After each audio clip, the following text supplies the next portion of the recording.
Sabihin mo, praise God. Amen. Sino po dito excited na ngayong gabi? Amen. Sabihin mo nga po sa katabi mo, alam mo, bless ka. Sige, sabihin niyo po sa katabi. Bless ka. Alam mo, bless ka. Tanungin niyo po ako bakit. Kasi katabi mo ako, sabihin mo sa kanya. Di ba? At dahil dyan, sabihin mo sa katabi mo, sagot ko na ang dinner mo. Sabihin mo sa katabi. Ay, hindi, para joke lang daw, sabihin ng iba. Wag na. Amen. So, amen. Excited na po ba tayo? Amen. Excited na ako. Amen. So, pwede po bang simulan ko to sa isang kwento? Okay lang, magkwento po ako. Amen. So, may kwento po ako, kwentong barbero. Hindi, joke lang po. So, may kwento po ako. So, meron pong isang batang lalaki. So, meron pong isang batang lalaki ganyan. Ito pong batang lalaki na to, magaling po siya sa arts. Sino pong magaling sa arts dito? Yung, di ba, maggupit-gupit ka, tapos magano. Sino pong marunong? Marunong, magaling yan. Sige nga po. Wala. Sige. Bukas na lang natin ituloy pala. Wala pala. Hindi, joke lang po. So, meron po ito pong kapatid natin na batang lalaki. Magaling po siya. So, ang ginawa po niya, nitong kapatid nating batang lalaki na to, gumawa po siya ng art. So, syempre, kumuha siguro siya ng Manila paper or construction paper, colored paper. Tapos, ang ginawa niya, nag-cut siya ng korteng puso. Alam niyo ba yung korteng puso? Di ba? Parang ganyan yun eh. So, nag-carve siya ng ganon dun sa papel. Tapos, syempre, dinecorate niya ng ganyan. Kasi, syempre, artist siya eh. Di ba? Artist. So, ang nangyari, kinarve niyang ganon. Tapos, syempre, pag bata, di ba? Syempre, importante, pinaghirapan niya. Ang ginawa po ng bata, sabi niya, parang pinapakita niya sa lahat kasi nung time na yun maraming tao eh. So ginaganon-ganon niya, binabagayway niya ganon. Sabi niya tapos na, ganon, ang ganda ng gawa ko. Parang ganon yung sinasabi niya. But suddenly, meron pong tumabig sa kanya, may nakatabig sa kanya ganon. Tapos, syempre ginaganon niya eh. Yang nangyari, nabitawan niya kasi may tumabig sa kanya eh, tama? Eh medyo malakas yung yung hangin ng time na yun. Nilipad yung ginawa niyang art, so nilipad niya yan. Eh, syempre yung lugar po na yun medyo matao, parang city. Nakita na po ba kayo ng city? Di ba? Parang nagbubuhol yung mga tao doon. So, syempre, importante yun sa kanya. Tama ba? So, nangyari, hinabol niya. Ang daming mga tao. Nakipagsiksikan siyang gano'n. Daming tao. Hinabol niya. Tapos, to cut the long story short, ang nangyari, nakuha niya yung ginawa niyang art. Okay, nakuha niya. Kaya lang, pag pulot niyang gano'n, madumi na. Kasi, syempre, natapak-tapakan na. Nasipa-sipa ng gano'n. So, natapak-tapakan, nasipa-sipa. So, medyo marumi na. So, ang ginawa ng bata, medyo nalungkot siya. Syempre, kagagawa niya pa lang, tapos ganun nangyari, tama ba? So, nangyari, nalungkot siya, pero sabi niya, okay lang. Habang pinupunasan niya ganun, okay lang, kasi baka maayos pa. Ang sabi niya, ang importante, buo pa yung puso na ginawa niya na art. So, sabi niya, okay lang to, buo pa. So, ganyan, so umupo siya, tapos ginaganon niya nililinisan niya yung art niya ganyan. Kaya lang, biglang may mama na dumating, hinablot sa kamay niya syempre, inaayos niya, pinupunasan niya, nililinisin niya. Hinablot ng ganun. Tapos ang ginawa ng mama, krinampol niya. Alam niyo po ba yung crumpled? Di ba? Ano yun eh? Huwag na ako magjo-joke. So, ang nangyari, krinampol niya, kinusot niyang gano'n. Tapos ang ginawa ng mama, tinapon sa trash can, sa basurahan. So, syempre, nagulat yung bata. Tapos bigla siyang umiyak, sumigaw siyang gano'n. Tapos, syempre, bata siya, wala siyang magawa. Hindi niya alam kung anong trip ng mama. Nakaranas sa bakay ng gano'n, di ba? Parang di mo alam yung trip nito. Tapos, syempre, kinuha niya yung ginawa niya. Kasi importante sa kanya yun eh. Pinaghirapan niya. Kinuha niya. Kaya lang, habang kinukuha niya sa basurahan, umiiyak siya. Kasi nga, syempre, ganun yung ginawa dun sa bagay na niya. Tapos, to cut the long story short, nakadalawang cut na tayo. Amen. So, ang nangyari, habang umiiyak yung bata, hindi niya napansin, nababasa ng luha niya yung ginawa niyang art. Ang nangyari dun, sa korting puso na yun na art na ginawa niya, na-turn into two. Naging kalahati. Nahati sa gitna, napunit. Kasi syempre, papel lang yun eh. Nabasa ng luha niya. So, ang nangyari, nung nakita niya na para, syempre, nabigla siyang ganun. Nagulat siya, bakit ganito na yung nangyari? Itong bata, nag-decide siya na, sige, let go ko na. Kahit importante sa akin to, tapong ko na. So, ang ginawa ng bata, tinapon niya na. Kaya lang, ito po yung matindi, ito po yung lesson ng kwento, bakit ako nagkwento po sa inyo. Ang nangyari, hindi na malaya nung bata, nung moment na yon na tinapon niya, yung tigkalahati na yon ng ginawa niya na importante sa kanya, nung moment na yon naging ganun na rin yung puso niya. Hindi naman natin siya masisisi kasi biglang may mablot na mama, tapos ang dami pinagdaanan ng ginawa niya. Pero yung moment na yon pinili ng bata naitapon na. Pero pagkatapon niya, yung moment na yun hanggang lumaki yung bata, naging ganun yung puso niya kung papaano nangyari dun sa ginawa niyang art. Ang nangyari dun sa ginawa niyang art, ano pong nangyari? Na-turn into two. Naging kalahati, napunit. Amen? Bakit po ako nagkwento? Wala lang, pag-intro lang yun eh. Siyempre, importante may intro tayo. Amen? Di po. Amen? So, welcome po sa ating series this month of November, titled, The Danger of Half-Heartedness. So, katulad ng bata, pwedeng may mga dahilan sa buhay po natin na pwedeng umabot yung puso natin ay maging kalahati o maging hati na. Kasi pwedeng naging, ito, dahil sa sitwasyon na to, dahil sa pangyayari na to, pinili na ng puso na to na maging kalahati or maging hati. Kaya lang, merong danger ito. So kung babalikan natin yung kwento ko pong bata kanina, dumating pala siya sa point ng buhay niya. Dahil naging kalahati yung puso niya, hati yung puso niya, half-hearted na siya. Ang naging resulta, alam niyo po kung ano? Apathy. Wala na siyang pakialam ngayon dun sa tao. Mula nung moment na yon, tapos lumaki siya, wala siyang pakialam sa tao. Bakit? Ang tingin niya lagi sa tao, ganito gagawin, wala akong pakialam sa inyo. Amen? And that is our topic tonight. Sabihin mo nga, apathy. Parang wala naman yan. May kasama po ba ako rin? Sabihin nyo nga po, apathy. Yan, apathy. Amen? Sabi nila, di ba, di ko po alam kung mag-agree kayo sa akin. Sabi nila, beauty is in the eye of the yun, amen, di ba? Ikaw yan eh, kasi ikaw yan eh, tama? Ganun din po, the danger of having a half-hearted, okay, depends on the one who holds that heart and the one who owns that heart. Kasi yung bata, pinili niya na maging ganun eh. Nag-decide niya, sige, ganito na ako. Half-hearted na ako. May apathy na ako. So kung sinasabi nating beauty is in the eye of the beholder, kapatid, ganun din. The danger of having a half-hearted, pagkakaroon ng hati, kalahating puso ay nakadepende dyan sa katabi mo. Kasi siya ang may-ari at siya ang may hawak ng kanyang puso. Amen. Nandyan pa po ba kayo? Amen. Nandyan pa po ba kayo? Alam niyo po ba yung apathy? Magjo-joke ako ha, para ready na kayo. Alam niyo po ba yung apathy? Trending to ngayon eh, tama? Sino pwedeng kumanta? Bigyan natin ng ano, amen? Di ba? Bigyan na. Sige. Pwede po bang, magpa-games po ako, okay lang. 3 lang po to, promise. Mabilis lang to, pag-games tayo.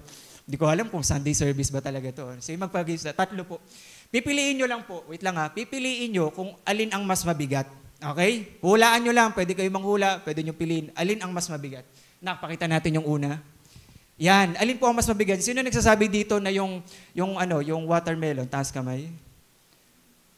Yung kotse, sino nagsasabi na mas mabigat yung kotse? Yun, kotsi-kotsihan yata yan. Amen, diyan ba kayo?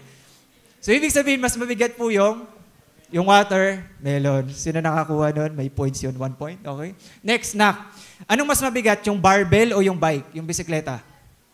Barbell, hindi po. Mali kayo. Sino nagsasabi dito na barbell yung mas mabigat? Bisikleta, sino nagsasabi? Kapatid, mas mabigat yung bisikleta. Yun, di ba? Isa lang nagbuhat doon sa barbell, dito 2. Amen, ibig sabihin, mabigat. Okay, last, ito po, medyo seryoso ng konti. Yan. Ba't tumahimik yung katabi mo? Amen. Alin po ang mas mabigat dyan? Puso. Dami nakahawak doon sa puso, no? Ito isa lang. Di ba kayo? Amen. Sabihin mo sa katabi mo, kapatid, magtitimbang tayo ngayong gabi. Titimbang ka namin, ilang ka na ba? De, joke lang po, joke lang. Kidding aside po. Kapatid, ngayong gabi na to magtitimbang po tayo. Not literally, not physically, pero titimbangin natin yung buhay natin, lalo na tayo bilang nasa Panginoon. Kapatid, ngayong gabi may titimbangin tayo. Ano ba sa buhay natin o sa Panginoon habang nagtutuloy tayo sa Panginoon? Alin ba yung mas mabigat? May titimbangin tayo ngayong gabi. Alin ba ang mas mahalaga sa buhay natin? Lalo na tayo bilang nakikilala natin si Lord. Amen? Andyan pa po ba kayo? Kaya po samahan niyo po ako sa pag-uusapan natin ngayong gabi. Apathy. Wait. Let's wait. Sabihin mo sa atin mo, kapatid, timbangan pa lang ngayong gabi. Tayo po tayo as we read our text, Malakay chapter 1, verse 1. Yan, maikli lang po yan, pero tatapusin natin yung buong chapter. Okay lang po ba yan? Sabi niya po, this is the message that the Lord told to Malakay. So merong message si Lord, sinasabi niya kay Malakay. And then, sabi niyan, Malakay knew that he must tell this message to the Israelites. So mayroong message si Lord, pinadala niya kay Malakay. Itong si Malakay, alam niya na, ay, kailangan ko itong sabihin sa bansang Israel. Amen. So let's have a moment of prayer. Sige po, pikit tayo.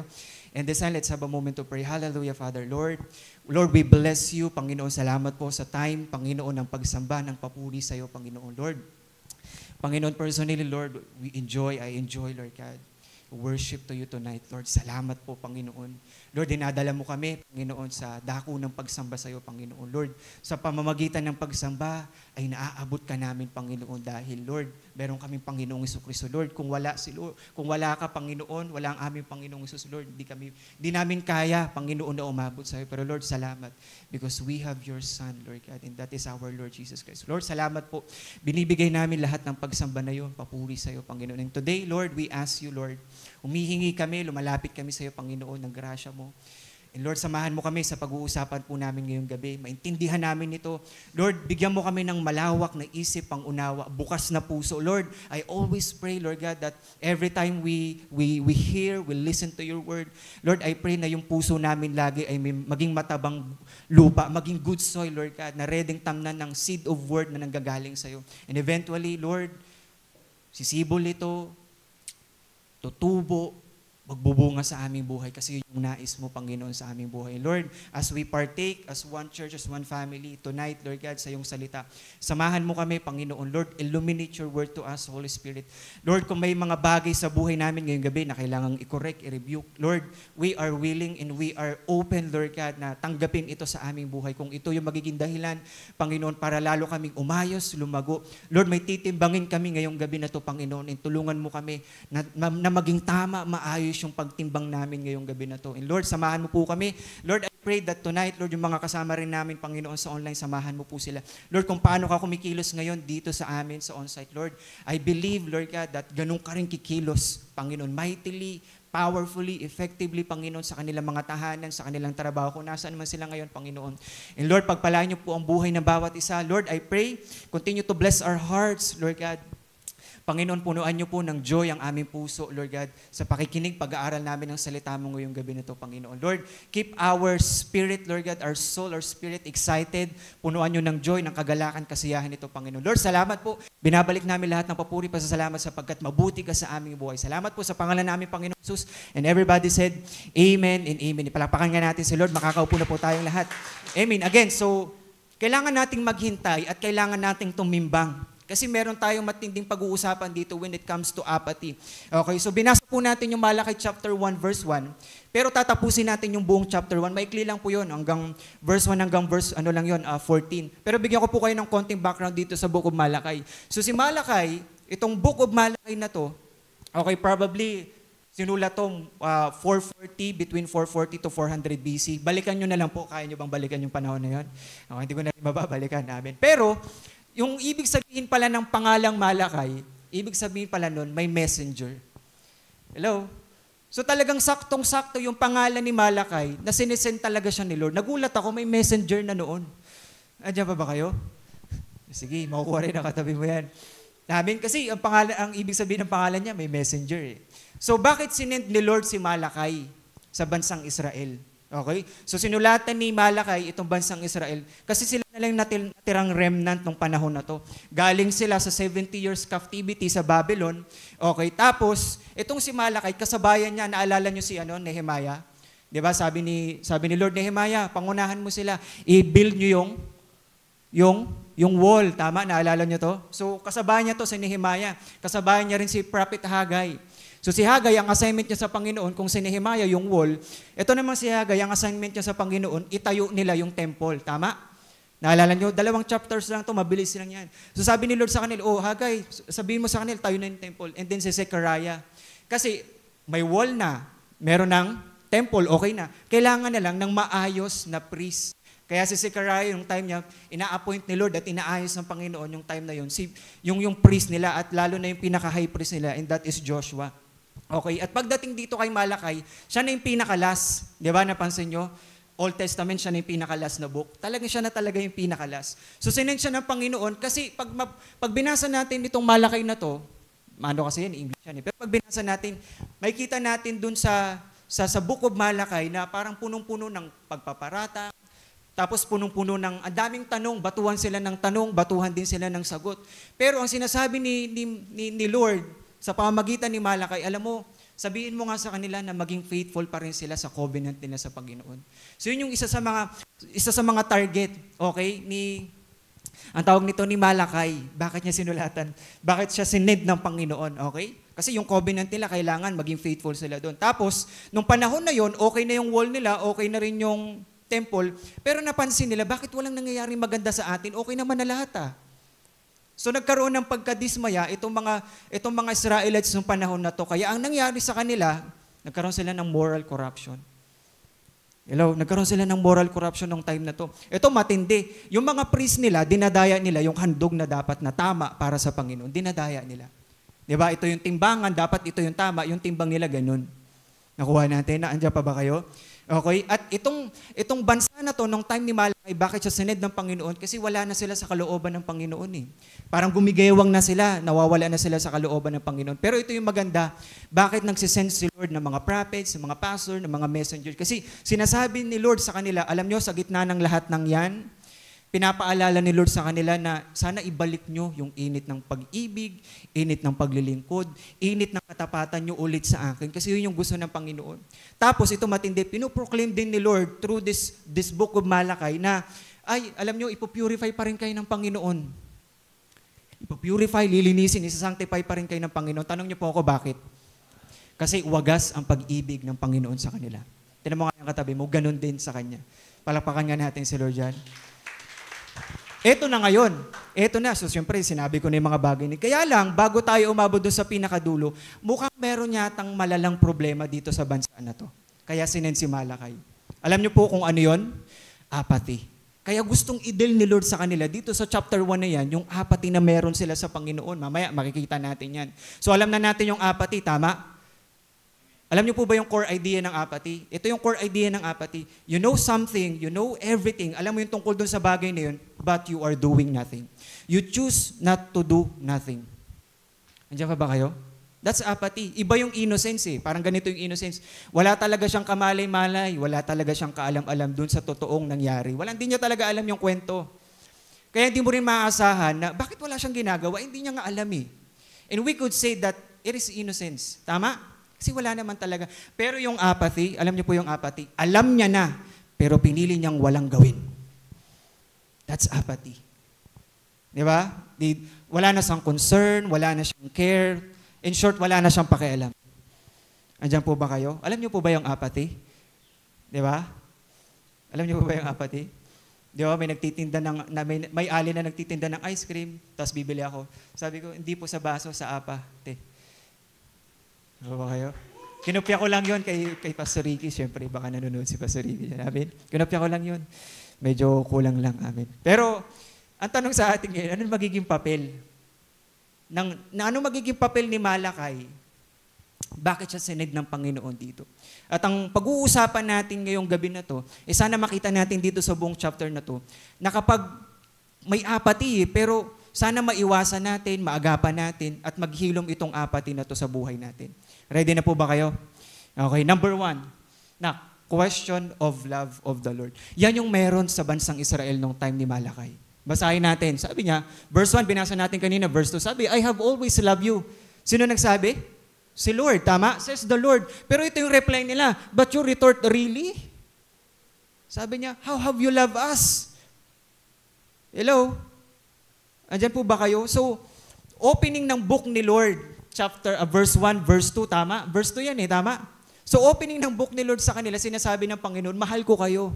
Tama? Sino dito, pagbukas mo ng messenger mo, ang sabi sa'yo agad, ang bungad sa'yo, mahal kita. O, di ba, nangiti yung iba, kinilig yung iba no?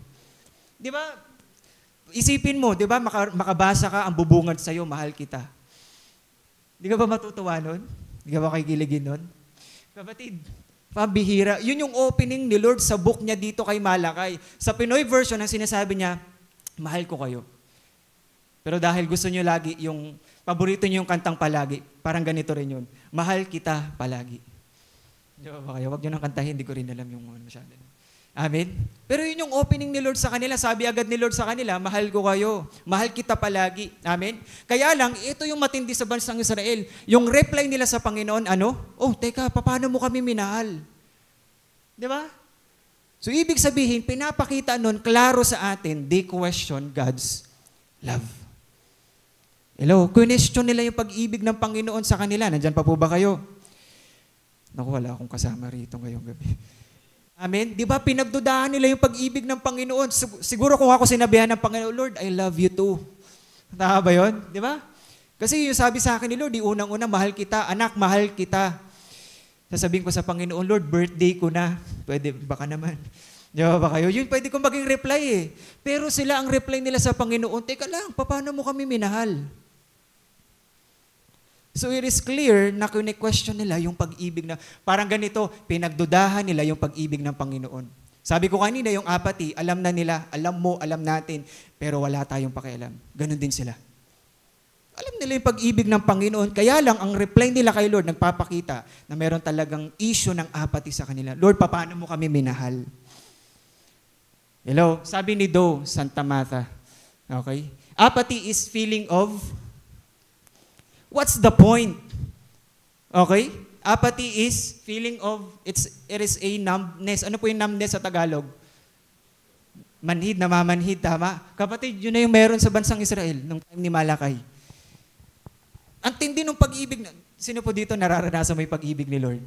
Kapatid, ang tindi ng pag-ibig ni Lord. Kaya lang sa kanila, dahil merong issue of apathy sa kanila, pambihira, kapatid. Manhid na sila sa pag-ibig ng Panginoon sa kanila. Parang ganito yung sinasabi nila sa Panginoon. Sabi ni Lord sa kanila, mahal ko kayo. Talaga ba, Lord? Ano ngayon? Talaga ba? Mahal mo ba talaga kami? Ano ngayon? Hello? Kung ako pong, kasi in the first place, kapag titignan ko, marirealize ko yung pag-ibig sa akin ng Panginoon. Gaano kami kalayo ng Panginoon? Ang layo eh. Pag na-realize ko yun, nakita ko yun, pambihira, hindi ko questionin yung pag-ibig ng Panginoon sa akin. Bakit? Yung pag-ibig ng Panginoon, yung nagdugtong, nagbalik ulit sa akin, sa Kanya. Ang layo namin eh. Pero dahil yung pag-ibig, binalik ako ng pag-ibig ng Panginoon sa Kanya ulit. Hello? So kung ako yun, hindi ko na talaga questionin yung pag-ibig. Lord, hindi ko na questionin yung pag-ibig mo. Amen? Questioning of love. Okay? The love of God is the moment. The moment na question mo yung pag-ibig ng Panginoon is the moment when apathy, ano bang sabi? Conceives. The moment na questionin natin yung pag-ibig ng Panginoon, lalo na sa atin, nakikilala natin si Lord, pambihira. Doon na nabubuo, nagsisimulang mabuo, makonceive yung apathy sa buhay natin. Diba? Sabi nga nila, the opposite of love is what? Hate ba? Hate ba? Hindi, apathy. Tama ba? Pwede ko nga masabi na lahat ng emotions, joy, ano pa? Love, sadness, anger. Sige pa, magsabi pa kayo dyan. Yan, envy, di ba? Kapatid, lahat yan, ang kabaliktaran yan, pwede ko masabi, apathy. Nagagalit na yung nanay mo, wala kang pakialam kasi may apathy kayo. Natapon niya na yung plato, nabasag na, pero wala ka pa rin paki. Nagagalit na siya. Tama? So pwede nga kabaliktaran ng galit din ay apathy. Wala kang paki. Sige, itapon mo na lahat yan para hindi tayo makakain. Ano ba kayo? Ano pa, yung joy. Ang saya-saya nila. Ikaw nandun ka sa ano. Bahala kayo dyan. Ano ba kayo? Amen? Sadness, pambihira, lungkot-lungkot ng tropa. Pero, wala kang paki. Apathy. Tama, nag-agree ba kayo doon? Amen? So, ang kabaliktaran ng pag-ibig ay apathy. Yun yung mayroon sa kanila. Kaya nila question yung pag-ibig ng Diyos sa kanila. Hello? Hello, nandyan pa po ba kayo? Actually, kapag meron ng thoughts ang isang tao na question niya ng pag-ibig ng Panginoon sa kanya, kapatid, di ba ito yung puso, halimbawa, nandun na siya sa half-line ng kanyang puso. Nandun siya nakatayo. Kasi nandun siya sa gitna, titimbangin niya na, saan ba yung mas mabigat? Ito matindi ngayon. Kapag wala siyang nakuhang sagot dun sa tanong niya sa pag-ibig ng Panginoon sa kanya, o kaya naman hindi siya satisfied dun sa sagot, kapatid, lalaglag yung kalahati. Iiwanan niya si Lord. Lalaglag yung kalahati, Brad. Hello? Diyan ba kayo? Kaya po, sorry po Kaya po yung mga karamihan ng atheists, di ba? May mga kilala ba kayong gano'n? Doon sila pinanganak ng 90s, 70s. Atheists sila pinanganak. Sige. Di ba? Ito mga, karamihan po ng atheists, hindi naman talaga sila gano'n nung umpisa eh. Hindi naman talaga sila gano'n na. Yung iba sa kanila, karamihan sa kanila galing sa pagiging Kristiyano, pagiging kilala si Lord. Kaya lang, dumating sa point, nung may question sila sa Panginoon, wala sila nakuhang sagot, o kaya naman hindi na satisfy yung sagot na hinihingi nila. Kaya ang pinili nila, sabi nila, ayoko na kay Lord. Totoo ba talaga siya? Hello? Naalala ko nga po nung dun pa sa Old Mercury. Meron ako, syempre, nag-aaral pa tayo nung time na yun. So, kakasimula natin sa Panginoon, parang gusto natin, invite. So, anong nangyari? Meron po ako in-invite. Tagal ko na siyang parang prospect talaga na i-invite. Kaya lang, habang papunta kami sa church, na-invite ko na siya kasi hindi nakalimutan ko anong gawain ng time na yun. Pero maaga kami. So, in-invite ko siyang ganyan. So, habang inaantay namin yung gawain, nagkwentuhan kami ganyan. Tapos, dumating sa point, doon ko nalaman, atheist pala siya. Sabi niya sa akin, bakit ka naniniwala kay Lord? Bihira. Siyempre, bago-bago pa lang tayo nun. Siyempre, kunento ko sa kanya, what is my testimony? Paano ko naranasan si Lord? Pero nagulat ako, pambihira. Wala akong kamalay-malay, atheist pala siya. At ang tanong niya sa akin, bakit ka naniniwala kay Lord? Amen? At lahat ng pinanghugutan na mayroon sila, either wala silang nakuhang sagot doon sa tanong nila or hindi sila na-satisfied doon sa sagot sa kanila. Amen? Nandyan pa po ba kayo? Ang tanong, pwede maging tanong natin ngayon, meron bang basihan? Meron bang basihan yung bansang Israel para questionin nila yung pag-ibig ng Panginoon? Sino po dito nagsasabi meron? Ay, wala akong kasama rito. Sino po nagsasabi meron? Sa online po, sino nagsasabi na meron? Kapatid, maaaring meron silang basihan para questionin yung pag-ibig ng Panginoon sa kanila. Tanong niyo po ako bakit? Sige po, tanong niyo po ako bakit? Bakit? Kasi isipin niyo po ito, pag binasa niyo, mula sa maayos, maganda, masagana nung panahon ng Solomon's Temple. Bakit ko nasabi? Kasi yung Solomon's Temple, mula labas hanggang loob, balot ng ginto. Ibig sabihin ng panahon na yon, masagana sila, maayos sila, tama? Kaya lang, after that moment, in-invade sila, dinestroy ang kanilang temple ng Babylonians. Puro baby doon sa Babylonians. Andiyan pa po ba kayo? Baby, Lord. Amen? Okay na rin yan, di ba? So, sunod, abangan nyo na yung mga ganyan, ha? Okay? Di ba? Mula dun sa maayos, in-invade sila, na-destroy yung kanilang temple. Tapos ito po matindi. They were slave in that nation sa Babylon. Hello? Di ba? Nung panahon nila sa Egypt, na-slave na rin sila, naging slave sila doon, tama? Tapos pagdating dito, mula sa maayos, maganda, tapos pagdating dito ngayon, na-slave na naman sila. Naranasan nyo na po ba yung pagpasapasahan? Di ba? Para nakailang na rin to, X ka na rin eh. Di ba? Finding X squared, mga ganun ba yan? Amen? Sino po dito naranasan? Kapatid, kaya pala meron silang basihan na questionin yung pag-ibig na naranasan nilang pagpasapasahan. Babylon, Egypt, sabi na natin, Babylon. Di ba? Sunod doon, Medo-Persia. Mabihira, pinagpasapasahan sila. So pwede talagang meron talaga silang basihan para questionin yung pag-ibig ng Panginoon sa kanila. Di ba? Ito na ngayon, di nakabalik na sila kasi nakabalik na sila dito nung time ni Malakay. Pero nangyari sa lugar nila, wala. Bakit wala pa rin magandang nangyayari? Kaya dumating sila sa point, question talaga nila yung pag-ibig ng Panginoon kasi may basihan sila. Pero, nung question nila yung pag-ibig ng Panginoon, yun na nagpapatunay na kalahati na lang ang puso nila sa Panginoon. Hello? Sino po dito naglalaro ng Uno cards? Amen? Di ba meron pong reverse card doon, yung 2 araw? What if, let's do reverse card. Di ba? Kung na-question natin yung pag-ibig ng Panginoon. This time, una, tanungin naman po kaya tayo ni Lord sa pag-ibig natin sa Kanya. Let's do reverse card. Okay? Pag tinanong kaya tayo ni Lord sa pag-ibig natin sa Kanya, may maisasagot tayo. Di ba? Andiyan po ba kayo? Kasi yung bansang Israel, question nila yung pag-ibig ng Panginoon sa kanila. Nakwento ko na kanina, may basehan sila. Pwede? Tama? Meron silang basehan. Kaya lang, nung question nila ang Panginoon, napuntahan natin. Nung question nila ang Panginoon, sumagot si Lord. Anak, kung questionin mo yung pag-ibig mo sa akin, may record ako. Sabi niya, sinabi ng Panginoon, mahal ko kayo. Pero nagtatanong pa kayo, sabi ng Panginoon, paano mo kami minahal? So ngayon, sumagot si Lord pabalik. Alalahanin nyo ang kahit magkapatid na si Esau at Jacob, minahal ko si Jacob. Ito yung record ni Lord ng pagmamahal niya sa kanila. Hello?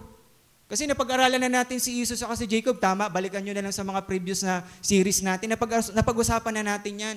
Pero ang sinasabi ng Panginoon dito, anak, alalahanin mo yan, yan yung record ko ng pagmamahal ko sa'yo. Bakit? Dapat si Esau yun, hindi sila. Kasi siya yung panganay. Sa kanya yung double portion, sa kanya yung blessing. Kaya lang, alam natin yung kwento, pinili ni Lord si Jacob kahit hindi siya deserving. Ganon sila minahal ng Panginoon. After all, kung walang Jacob, walang Israel. Nag-agree kayo? Yes. Kung walang Jacob, walang Israel. Pero sinasabi, anak, ganito kita minahal. Sabi niya sa bansa niya, ganito ko kayo minahal. Hindi dapat si Jacob, hindi deserve ni Jacob, pero minahal sila ng Panginoon. Ganito sila minahal ni Lord. Hello, para mas makita pa natin yung point. Someone said to Dr. Arno, okay, itong si Dr. Arno to, Gablin, is gifted Hebrew Christian leader. So, siyempre, Hebrew siya. So, may nagtanong sa kanya, sabi niya, sir, sabing gano'n nung lalaki sa kanya or nung mama. Alam niyo, meron po akong seryosong problema pagdating sa Malakay chapter 1 verse 3, na sinabi ng Panginoon, where God says, Esau I have hated. Diba, sabi niya, si Jacob minahal ko, pero hinate ko sino? Si Esau.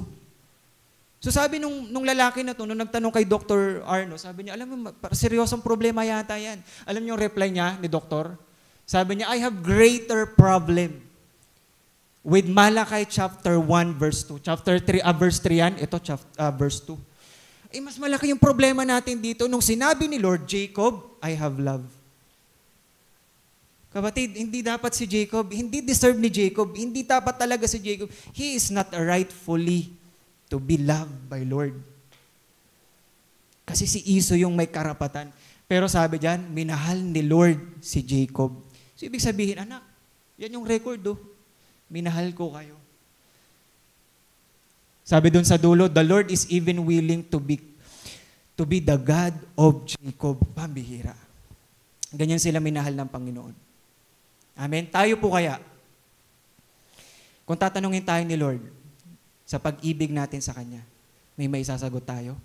Kasi si Lord, kapatid, the moment you question God's love towards you, sa atin, tayo, pag question natin yung pag-ibig na, kapatid, may ilalabas si Lord na record.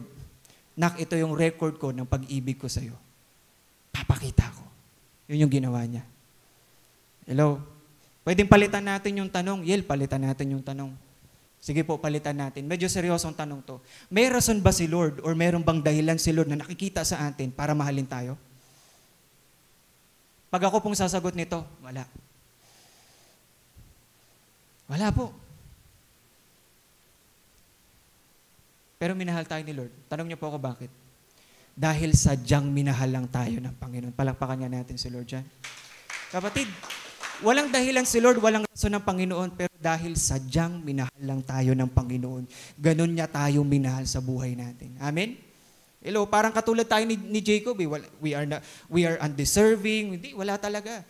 Pero ganun lang talaga tayo minahal ng Panginoon. Yun din yung sinasabi ni Paul in Romans chapter 11, nabasa nyo na to. Sabi ni Paul, tayo bilang hintil, Gentiles, para daw tayong engrafted na branches.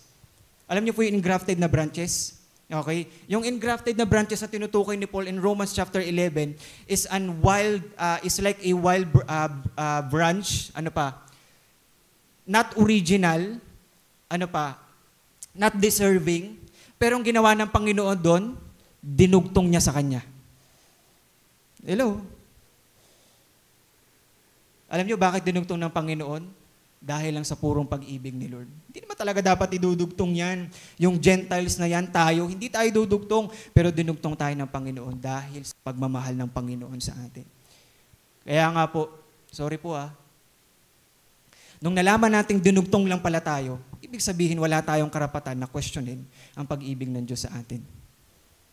If you want to find out, read Romans chapter 11, mamayang gabi. Amen? Kasi dinugtong lang tayo. So, ibig sabihin, wala tayong karapatan na questionin ang pag-ibig ng Diyos po sa atin.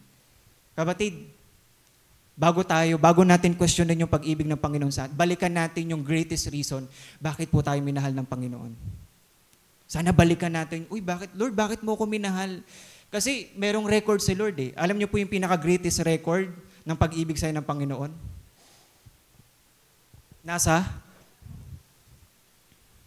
Yan ang greatest record ng pag-ibig ng Panginoon sa atin. Amen? Reverse card, number 2. Paano kaya kung sukatin naman ni Lord yung pag-ibig natin sa Kanya? Amen? Kasi yung bansang Israel, sinukat nila yung pag-ibig ng Panginoon sa kanila, depende doon sa past painful experiences nila, tapos yung current condition nila. Kasi walang nangyayari sa bansa nila kahit okay naman na lahat eh. So, sinukat nila yung pag-ibig ng Panginoon, kaya nila question yung pag-ibig ng Panginoon sa kanila kasi sinukat nila yung pag-ibig ni Lord. Depende dun sa mga naranasan nila noong nakalipas, na painful, masasakit, talagang mahirap yun, mabigat naman talaga, meron silang basihan, pero dun yung naging basihan nila, dun lang yung naging basihan nila ng pagsukat nila sa pag-ibig ng Panginoon sa kanila. Sa totoo naman, nung nasa captivity sila sa Babylonian, hindi naman nawala yung pag-ibig ni Lord eh. Kaya po sila napunta doon sa captivity, doon sa exile into Babylon, kasi matigas yung ulo nila. Sabi ni Lord, gusto ko kayong i-discipline. Sabi ng Hebreo, di ba, God's discipline is God's love. Tama? Nandun pa rin yung pag-ibig ng Panginoon. Kaya lang, nung sinukat nila yung pag-ibig ng Panginoon, doon lang sa mga naranasan nilang mapait, mabigat, masakit. Hello? Andyan pa po ba kayo? Ang tindi nga ng Panginoon sa kanila eh. In-spare sila nung time ng pagsakop sa kanila. Dapat wala na sila eh. Pero in-spare sila ng Panginoon. Ano pa? Gumalaw si Lord sa puso ni King Cyrus nung nasa Medo-Persia sila. Sabi, Nehemiah, punta ka na sa bansa nyo, build nyo na yung wall nyo. Ako na bahala mag-supply. Lahat ng kailangan nyo, ako na bahala mag-supply. Ano pa? Nag-provide si Lord ng mga leaders ng prophets para maramdaman pa rin nila, maranasan nila. Ganito sila kamahal ng Panginoon. Katulad nito, kaya niya sinin si Malakay. Andyan pa po ba kayo?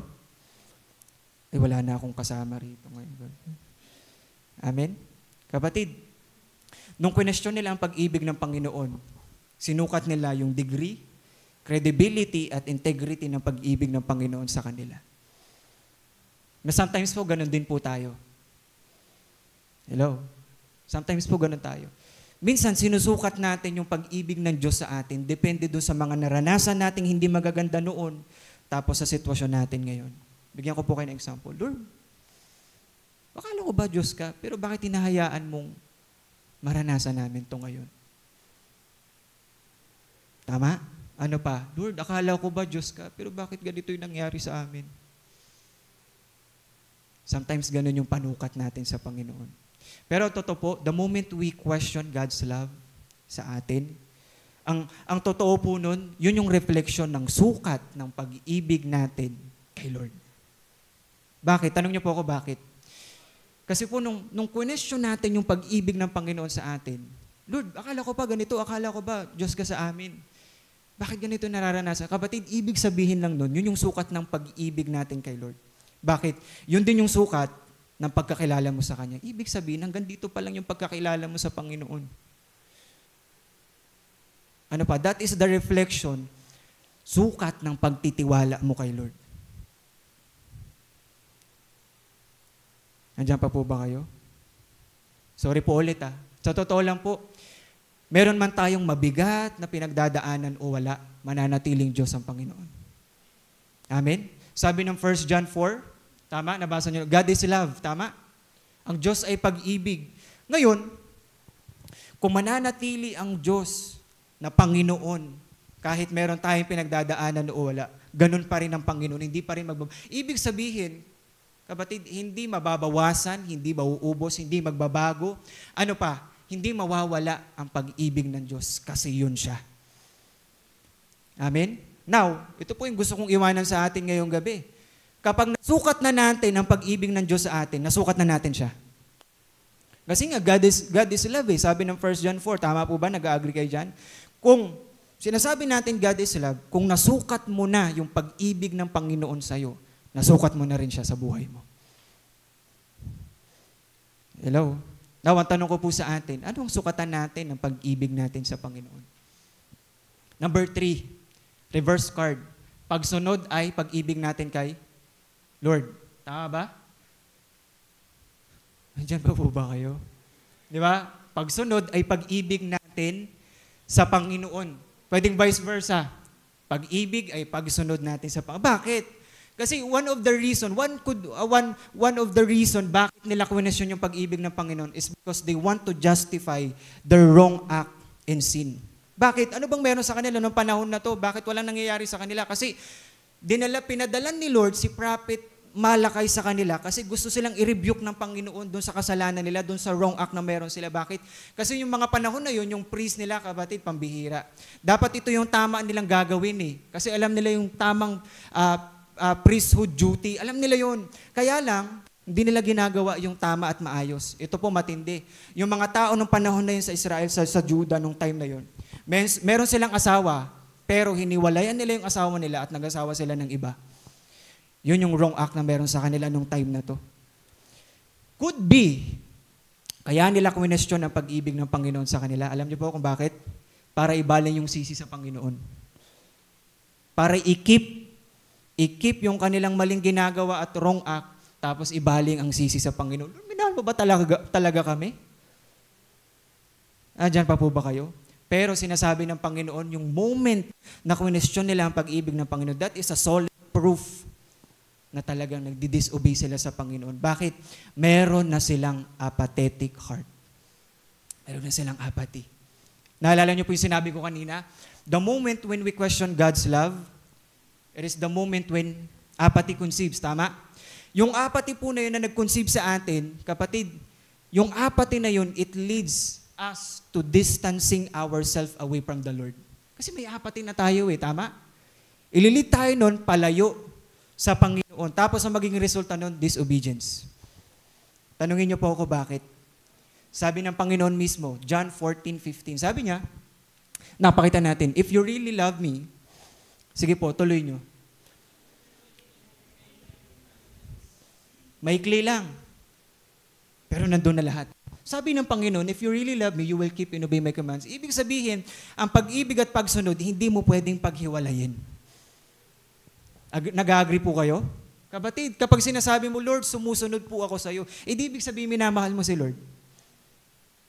Lord, mahal po kita. Ibig sabihin, susundin mo si Lord. Hello? Andyan pa po ba kayo? So, hindi natin pwedeng paghiwalayin yung pag-ibig at pagsunod natin sa Panginoon. Kaya kahit vice versa yun, kapatid, di natin mapaghihiwalay yun. Amen. Hello? Sino po dito alam yung greatest commandment? Ano po yung greatest commandment na sinabi ng Panginoon? Love the Lord your God with all your heart, with all your heart, with all your soul, mind, and tama? And strength. Ba't binanggit yung heart unang-una? Paano natin mamahalin si Lord kung kalahati yung puso natin? Hello? Sabi pa ni Apostle Paul, the entire fulfillment of the law is in this one command. Sabi niya, love your neighbor as yourself. Paano natin mamahalin yung neighbor natin? Meron tayong apathy spiritually. Parang ganito sa loob ng simbahan. Bigyan ko po kayo ng example. Di ba? Ano pong pangalan ng church natin? Word of Everlasting Love. Tama? Pero baka may umiikot at gumagalaw na apathy dito sa atin. Bigyan ko po kayo ng example. Tagal na ng sama ng loob natin. Ano pa? May anger issue tayo sa katabi natin. Pambihira. Dapat pala nag-4 p.m. na lang ako. Dito na naman. Katabi ko pa talaga. Amen. Ano pa? Kapatid, may nagtatagong bitterness. Hindi natin namamalayan, pero may nagtatagong bitterness pala. Ano pa? Pambihira. May unforgiveness pa rin. 'Di ba? Isang dekada na nakalipas. Unforgiveness pa rin. Paano natin mapufulfill yung entire law and loving our neighbor as ourselves kung meron tayong spiritual apathy? Kasi yung meron sa kanila. Amen? Naalala nyo nung kinausap ni Lord si Peter in John 21? Tinanong ni Lord yung pag-ibig ni Peter sa kanya. Tama? Sabi ni Lord sa kanya, Peter, do you love me more than this? Tama? Naalala nyo? 3 times yun ha. Pambihira. Yung degree na yun, 3 times. Unang degree, pangalawang tanong, pambihira. Do you love me more than this? Ano pong reply ni Peter? Yes, Lord. Lord, you know that I love you. You know all things. Lord, alam mong mahal kita. Sana ganun yung reply nila, tama? Lord, alam mo talagang mahal kita. Pero ano pong sinabi ng Panginoon kay Peter? Talaga, mahal mo ko. Tayo, tala. Pwedeng ganun eh. Pero hindi. Ang sinabi ng Panginoon sa kanya, nung sinabi ni Peter, yes, Lord, I love you. Sabi ng Panginoon sa kanya, feed my lambs, take care of my sheep. Ibig sabihin, kapatid, minamahal natin si Lord. Tignan mo yung katabi mo. Alam mo na yung sagot. Amen? Again, the opposite of apathy is love. Hello? Nandyan pa po ba kayo? Now, kung pilit pa rin natin questionin yung pag-ibig ng Panginoon sa atin, may sagot si Lord. Revelation chapter 2. May sinabi si Lord dito sa isang church in Ephesus. Sabi niya, I know your works. Pero pag pinuntahan natin sa verse 4, sabi ng Panginoon sa kanila, parang ganito, alam ko lahat ng trabaho nyo, alam ng pinagagawa nyo sa church, alam ko lahat ng puyat, pagpapagal nyo sa church, lahat yan, alam ko lahat yan, sabi ng Panginoon, walang lingid sa akin. Kaya lang, sabi ng Panginoon sa kanila, alam nyo, but I have this against you. Ano pong sabi? Kayo pong magtuloy. Yun. Kapatid, spiritual apathy is spiritual. Kapag wala na tayong pake, spiritually, wala na, may spiritual apathy tayo, pwede na nating iwanan si Lord. Parang ganito yung sinasabi ng Panginoon sa kanila, pwede palang ang dami kong ginagawa, ang dami kong paglilingkod, ang tindi ng ginagawa ko para sa Panginoon. Pero ito po yung masakit na sinasabi ni Lord, wala na yung pinakapuso, bakit ka gumagawa para sa Panginoon? Kapatid, pag pupuntahan natin, hindi kalahating puso ang meron dito. Kapatid, wala na yung puso nila sa Panginoon. Number 2. Anong oras na? Number 2. Ano po yung number 1? Question of love the Lord. Pangalawa, ano pong sabi? Puntahan natin verses 6 to 10. Evaluation of devotion. Okay? In the Lord or to the Lord. Sabi niya, ginagalang ng anak ang kanyang ama. Tama, sino dito anak? Di ba? Ano pa? At ng mga utosan ang kanilang amo. Kung ako ngayon isang ama, nasa ng karangalang nararapat? Yun tinatanong ni Lord sa kanila. Kung ako ay tatay sa inyo, nasan yung karangalan? Kung ako ay amo, master sa inyo, nasan yung paggalang na para sa akin, sabi ng Panginoon. So pag binasa natin yan hanggang verse 10, may pinapa-evaluate si Lord sa kanila pagdating sa devotion nila. Kasi ang kinakausap ni Lord dyan, kapatid, ang kinakausap dyan, pinaka-kinakausap ni Lord dyan yung priest. Alam niyo yung priest? Diba? Hindi makagalaw yung priest eh. Oh, yun. Okay na rin. Amen? Andiyan po ba kayo? Diba? Hindi makagalaw eh. Hindi, joke lang. Diba? Ang pinaka-kinakausap dito ni Lord yung priest. Kasi alam nila yung tamang devotion sa Panginoon, paano mag-aalay, ano yung tamang alay, pero hindi nila ginagawa sa Panginoon. Hello? Kaya sila yung pinaka-kinakausap ng Panginoon nung time na to dito. Pero kaya sinin si Malakay kasi pinapa-evaluate ni Lord, anak, kumusta yung devotion nyo sa akin? Hello? Kasi baka nakalimutan na nila yung devotion nila sa Panginoon. Hello? Kasi baka nineglect na nila. Sabi ko nga kanina, yung apathy, alam mo naman yung gagawin eh. Alam mo naman yun, pero hindi mo ginagawa. Yun yung nangyari sa kanila. Kaya pinapa-evaluate ni Lord yung devotion nila sa kanila. Anak, alam niyo yung tama. Pero bakit hindi niyo ginagawa? They neglect, they have apathy. Wala na kaming concern dyan. Sige, kung ano-ano nalang ialay natin sa Panginoon. They became selfish. And their action proves their apathy of devotion sa Panginoon. Parang ganito yung sinasabi ni Lord. Hindi na katulad ng dati yung devotion nyo sa akin. Ano nangyari? Parang ganun yung sinasabi ng Panginoon sa kanila. Ano pinapa-evaluate ni Lord sa kanila? 3. Una, lagay natin. Salute. Their salute to God. Ano ibig sabihin ng salute? Di ba pag sinabing salute, ganyan? This salute is gesture and picture of a honor and respect. Tama ba? Kaya ka nagsumasaludo kasi ino-honor mo, nire-respeto mo kasi alam mo mas ahead siya sa'yo or meron siya. Tama? Tama ba?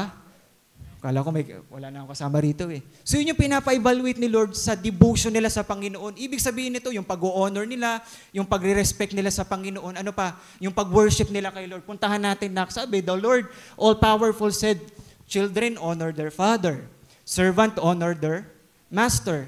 Sabi niya, ako yung tatay nyo. Ano sabi? But you don't honor me. I am your master, sabi ng Panginoon, pero bakit hindi nyo ako nire-respeto? Hello? Kapatid, nagbibigay si Lord ng tanong sa kanila. Question of evaluation about their devotion to God. Amen. Hello, gumamit nga si Lord ng analogy. Anak sa tatay, ano pa? Servant sa kanyang master.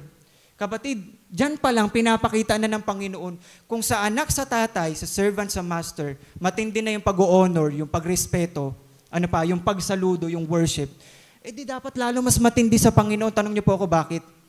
Si Lord yun eh. Tama? Nandyan pa po ba kayo? Pero parang wala na yata pakialam yung bansa, Israel. Lalo na yung mga priest nung time na yan. Alam na nila yung tamang devotion, yung pinakatamang devotion ng panahon pa ni Abraham, alam na nila yun. Pero hindi na. Mukhang nakalimutan na nila, mukhang wala na silang pakialam na gawin ulit yun. Nawala na yung worship nila. Pangalawa, na pinapa-evaluate ng Panginoon sa kanila pagdating sa kanilang devotion. Una, salute to God. Pangalawa, service to God. Kasi ang kinakausap ng Panginoon dito yung mga priests eh. And they are the one who is responsible, obligated, na magkaroon ng priesthood duty. Sila yung pupunta sa temple, iaalay yung mga ganito, yung tama. Andyan pa po ba kayo? Pero sabi ng Panginoon sa kanila, subukan nyo na iaalay yung mga yan, hindi ko yan tatanggapin. Bakit? Tanong niyo po ako bakit? Kasi yung iaalay nila sa Panginoon, kung hindi pilay, may sakit. Alam ng priest yung tamang dapat na iaalay para sa Panginoon. Pero, sabi ng Panginoon, alam nyo lahat ng paglilingkod nyo, sayang. Kasi itong mga priest na to, it was in their lineage. They must be the first to follow and devotedly obey the Lord's command. Pero ang ginawa nila, taliwas. Amen. Hello, nandyan pa po ba kayo? Parang sinasabi ng Panginoon sa kanila, anak, para nakalimutan nyo na. O baka wala na talaga kayong pakialam sa devotion nyo sa akin. Number 3, their sacrifice to God. Salute to God, service to God. Pangatlo, sacrifice to God. Kasi may nabanggit dyan na altar eh. It means sacrifice. So may sasakripisyo sila dapat, nagsasacrifice na nag-o-offering sila sa Panginoon. Napuntahan natin. Hinighlight na namin, hindi ko kayo kinalulugdan, sabi ng Panginoon ng mga hukbo, at hindi ko tatanggapin ang handog na mula sa inyong kamay. Bakit? Kasi alam nila yung dapat na i-offer sa Panginoon. Pero iba yung ino-offer nila sa Panginoon. Hindi nila tinitake seriously yung devotion nila, yung dapat na i-sacrifice nila sa Panginoon. Ibig sabihin, apathetic na talaga sila. Wala na, sige, bigyan na natin sa Panginoon, i-sacrifice na natin yan. In short, ang sinasabi ng Panginoon sa mga kapatid, alam nila yung tamang gagawin, alam nila yung tamang devotion sa Panginoon. But their salute, service, sacrifices to the Lord, sinasabi ng Panginoon, alam nyo lahat yan wasted. Bakit? It is all out of apathy kasi wala rin kayong pakialam. Yes, ginawa nyo yan, ginawa nyo to, pero lahat yun out of apathy. Kaya wasted. Andyan pa po ba kayo? Alam nyo po bakit sinen si Malakay? May kasama pa ba? Alam niyo po kung bakit sinen si Malakay? Kasi si Malakay, di ba, ang ibig sabihin ng pangalan niya, messenger. But he was a prophet. Pero itong mga prophet na itong messenger, even pastors of today, kapatid, hindi madali maging ganun sa kanila. Bakit? Sabi ni Eugene Peterson, sabi niya, sinulat niya, itong mga to, sinesense na ni Lord, is not to smooth things over, hindi para plantsahin, hindi para takpan, i-cover, pero ang sinasabi, to make things. Kaya sila sinisend ng Panginoon. Hindi para i-cover o plantsahin na lang natin yan, nak, kasi mukhang kusot-kusot plantsahin. Hindi. Sinasabi ng Panginoon, maitama natin. Hello? Ang tanong sa atin ngayon, siguro nagtatanong na kayo, Kuya, kanina ka pa nagsabi-sabi ng ganyan eh. Bakit ba may pinapa-evaluate si Lord sa atin? Gusto niyo pong malaman? Para alam ko pong itutuloy pa. Amen? Di ba? Bakit may pinapa-evaluate si Lord sa kanila, sa bansang ito? Ganon din po sa atin ngayon. Bakit? Ito po yung sagot ng Panginoon. Kasi ayaw ni Lord maging ganito tayo. Napuntahan natin, Matthew 15:7. Kayo pong magbasa para ramdam nyo. Sige nga po.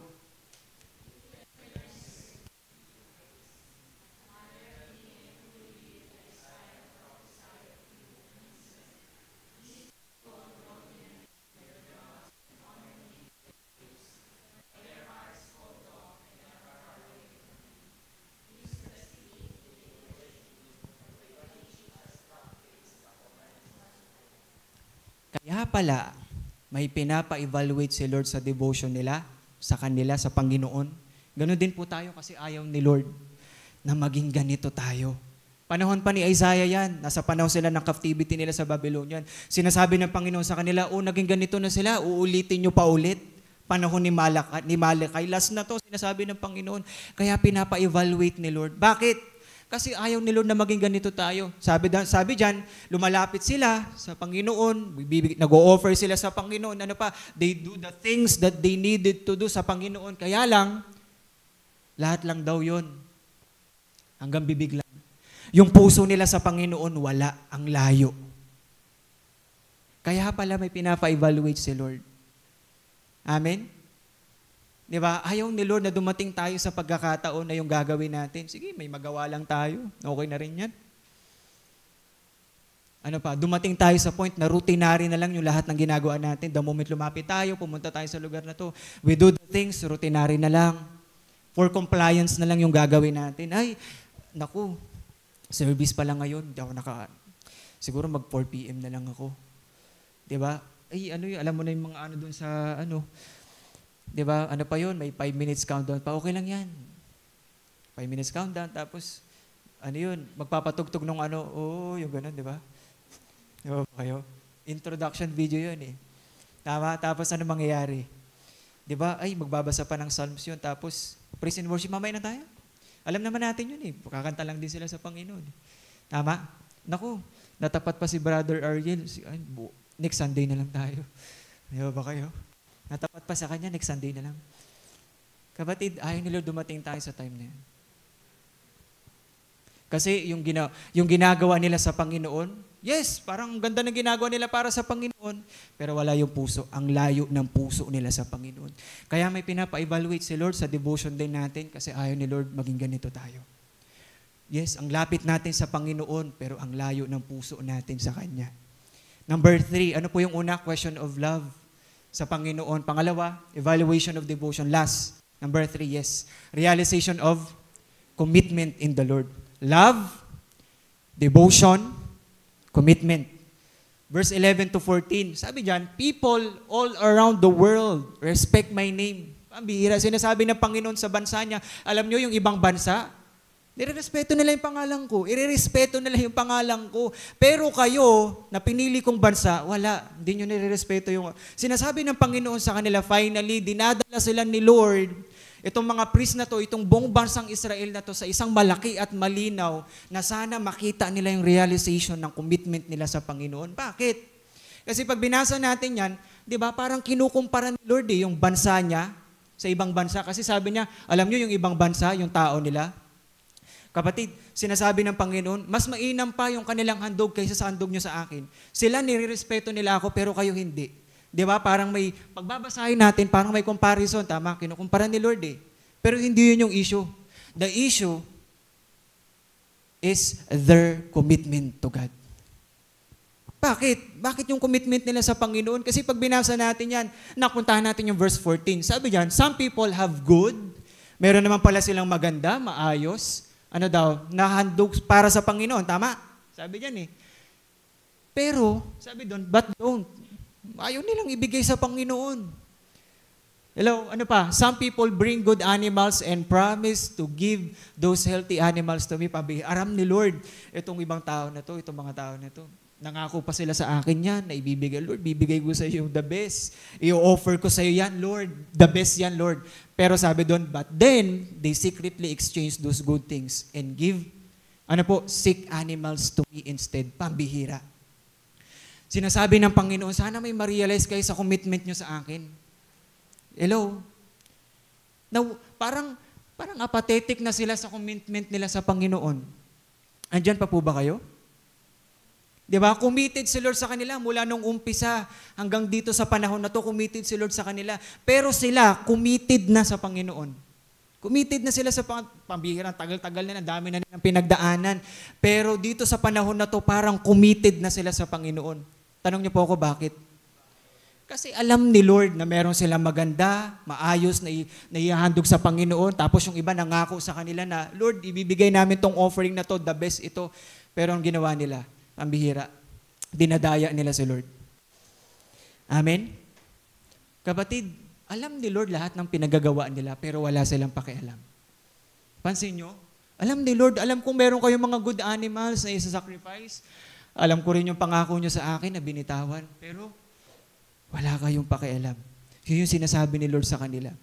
At dito, pag binasa natin yung mula verse 11 hanggang 14, inulit-ulit ni Lord na sinasabi niya sa kanila, He is the Almighty God, He is the powerful, He is sovereign God. Bakit? Bakit inulit-ulit ng Panginoon yun? Kasi sinasabi ng Panginoon at pinapakita niya sa kanila, sana may ma-realize kayo sa commitment nyo sa akin. Ano sinasabi ni Lord? Na hindi nyo dapat basta-bastahin yung commitment nyo sa akin. Kasi I am the Lord Almighty, I am the powerful, I am sovereign God. Hello? Yun din yun. Sana sinasabi ng Panginoon sa kanila, do not take for granted commitment ko, commitment nyo sa akin. Sana wag nyo basta-bastahin. Sana wag nyo laro-laruin. O kaya naman, baka wala na talaga kayong pakialam. Anong sabi ng Panginoon kapag yun yung nangyari? Bad things will happen to those people. Sa ibang translation ng ginamit, curse. Kaya pala, wala pa rin nangyayaring maganda dun sa kanilang bansa kahit may walls na sila, okay na yung wall, okay na yung temple, okay na rin yung kaya pala wala pa rin magandang nangyayari sa kanila, kaya pala wala pa rin pag-unlad, pag-angat. Bakit? Kasi kasalanan din nila. Kaya nga, pinadalan ni Lord si Malakay kasi may pinaparealize siya sa commitment nila sa Panginoon. Kaya, baka nararanasan nila yon kasi wala pa rin silang nare-realize sa commitment nila sa Panginoon. Same din ito nung panahon ni Hagay. Balikan natin, mabilis lang. Napakita natin. Hagay. Diba? Sino dito nakapagbasa na ng Book of Hagay? No? Sabi, punta na natin dun sa verse 5. Pag-isipan ninyo ang mga lakad nyo, may pinaparealize si Lord sa kanila nung time pa na yan. Sabi niya, pag-isipan mo, sana magkaroon ka ng realization. Na daw, kayo naghasik ng maraming ngunit umaani. Napansin mo ba yung mga bagay na ginagawa mo, pero bakit hindi ganun yung bumabalik sa'yo? Kaya may pinaparealize si Lord sa kanila. Punta na tayo next. Balik mo nga doon, gusto kong basahin yung dulo. Ito, at kayo tumatanggap ng sahod, ay tumanggap ng sahod upang ilagay sa supot. Naranasan nyo na to? Di ba? Yung sahod para lang daw dumapo sa kamay tapos lumipad rin. Parang ganyan yun. O verse 7, iulit ng Panginoon, pag-isipan ninyo ang inyong mga lahat. May pinaparealize si Lord nung panahon pa ni Prophet Hagay. Andyan pa po ba kayo? Hello? Alam niyo po, minsan madalas, makinig po kayo maigis, matatapos na po tayo. Alam niyo po, minsan madalas, kaya tayo may mga nararanasang hindi magagandang bagay kasi kasalanan natin. Tayo rin yung dahilan. Bakit? Kaya minsan dinadala tayo ni Lord sa mga sitwasyon na yon na parang ang hirap, hindi maganda. Tapos tatanungin natin si Lord, hindi kaya may pinaparealize si Lord sa atin, sa commitment natin sa Kanya? Kaya tayo nandun sa sitwasyon na yon? Dumating na po ba kayo sa panahon na yon? At ma-realize mo sa dulo, ay yung commitment ko nga pala sa Panginoon. Hello?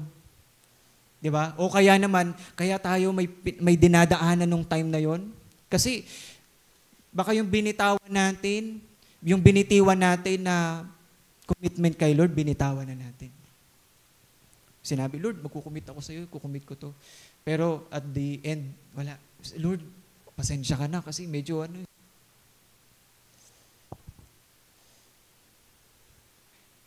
Ito po matindi. Kaya minsan po paulit-ulit tayo dun sa sitwasyon na hindi tayo makausad-usad kasi baka hindi pa tayo nagkukumit sa Panginoon.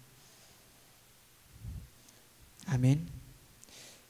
Sabi po ni Dr. Miles Monroe, a promise is a commitment to do something later. Tama? Naalala nyo? Sabi, di ba kanina, sagot ko na yung dinner mo. Kunin nyo yun mamaya, later yun. Di ba kayo? Pero sabi niya, a vow, sabi niya, is a binding commitment. Tama? Sa kasal yan binding commitment. To begin doing something now. Wala sa panahon na to na binagsak mo yung vow, wala dyan, gagawin mo na. Tapos, to continue to do it of the duration of the vow. Hello? Ano sinasabi ko sa atin? Kapatid, may covenant sila sa Panginoon. May covenant sila sa Panginoon. Kaya may pinaparealize si Lord sa kanila, sa commitment nila sa Panginoon. Tanong niyo po ako bakit? Kasi after ni Malakay, di ba, last na book na si Malakay, tama, sa Old Testament. After book of Malakay, after ni Malakay, last na si Malakay, kapatid, mayroong 400 years of silence. Sabi ng mga commentator, silence si Lord ng 400 years na yan. So sinasabi ng Panginoon, anak, sana may ma-realize na kayo sa commitment nyo sa akin. Bakit? Kasi after ni Malakay, last na siya, 400 years silence. Ibig sabihin, kapag hindi pa rin nila na-realize yung tamang commitment at ibabalik nila yung commitment nila sa Panginoon, kapatid, maaaring hindi sila makasurvive sa 400 years na yon ng silence ni Lord. Tanungin niyo po ako, bakit? Bakit? Kapatid, di nga naging maayos yung commitment nila Wala nga silang na-realize dun sa commitment nila. Parang dumating sa point, last chance na kay Malakay. Sana may ma-realize na kayo sa commitment nyo sa akin. Yun yung sinasabi niya sa kanila. Hello? Ito naman yung maganda Kapag na-realize nila, dumating sila dun sa realization ng commitment nila sa Panginoon. Kapatid, ang gagawin ng Panginoon, aayusin, ibabalik, patitibayin sila ng Panginoon sa commitment nila. Gusto niyo po ng example? Parang ganito. Paano kaya kapag nanalangin tayo sa Panginoon, tapos nararamdaman mo parang tahimik si Lord? Ang tagal na nating pinagpipray. Pero bakit parang tahimik si Lord? Parang ang dama mo, Lord, nandiyan ka ba? Naririnig mo ba talaga yung panalangin ko? Kapag hindi maayos yung commitment natin kay Lord, lalaglag tayo kay Lord. Kasi doon pa lang sa prayer, nung naramdaman mo, Lord, parang silent ka. Lalaglag tayo sa commitment natin sa Panginoon. Kaya may pinaparealize si Lord sa kanila sa commitment nila sa Panginoon. Kasi may darating na 400 years. Tanungin ko po kayo, what if yung prayer natin, abutin ng 400 years? Kaya pa rin ba natin maging committed sa Panginoon nun? Kaya pa rin ba nating panindigan si Lord? Kaya pa rin ba nating hawakan, Lord? Kapit pa rin ako, titiwala pa rin ako sa iyo, Lord. Kahit abutin niya ng 400 years na silent ka, Lord, committed pa rin ako sa iyo. Yung commitment ko pa rin sa iyo, Lord. Hello? Kapatid, the greatest realization of commitment in the Lord, why commit to Him? Bakit tayo mag-commit sa Panginoon? Is when you realize that the Lord's commitment was fully served and done on the cross. Ano ibig sabihin yan, Yel? Ano sinasabi mo sa kapatid? Kapag naintindihan mo sa cross pa lang, anong meron sa cross? Bakit may cross? Magiging sapat na yun, kapatid, para hindi ka bumitaw at magpatuloy ka sa commitment mo sa Panginoon.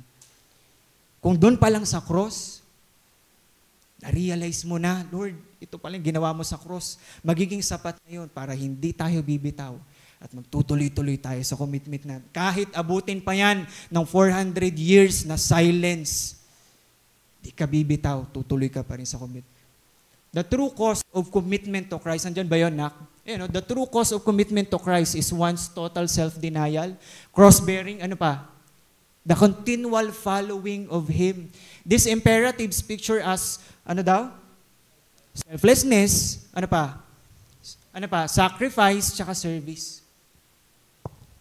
Hello? Kapatid, yung selflessness na gagawin natin sa Panginoon, sacrifice and service, kahit sobrang tindi niyan, kapag mayroon tayong apathy, pabagsak, guguho lahat yan. Mababaliwala lahat yun. Bakit? Kasi nagkaroon tayo ng apathy. And I will end with this. Tapos na po ako, I will end with this. Kapatid, pwede talagang may mga spiritual immaturity pa tayo, tama? Tama, kasi hindi naman tayo perfect. Pero salamat sa Panginoon kasi, yes, may mga immaturity tayo, pero ang ginagawa ng Panginoon, dahil nagtutuloy tayo sa Panginoon, may pagkakataon pa, mayroon pang lugar, mayroon pang pagkakataon para what? Lumago tayo sa Panginoon, ayusin tayo ng Panginoon. Tama? Tama? So, ibig sabihin, it's okay to have spiritual immaturity or immaturity kasi lumalago pa tayo. Nasa proseso pa tayo ng Panginoon. Kaya lang, ito po yung gusto kong sabihin sa atin. Sana wag na tayong magkaroon ng spiritual apathy. Tanong niyo po ako bakit? Kapatid, dahil mahirap hanapan ng lunas, spiritual apathy. Bakit? Wala kang pakialam eh. Wala tayong pakialam eh. Amen? I have this devotion this week. Sobra akong Alam niyo po pala ang Panginoon.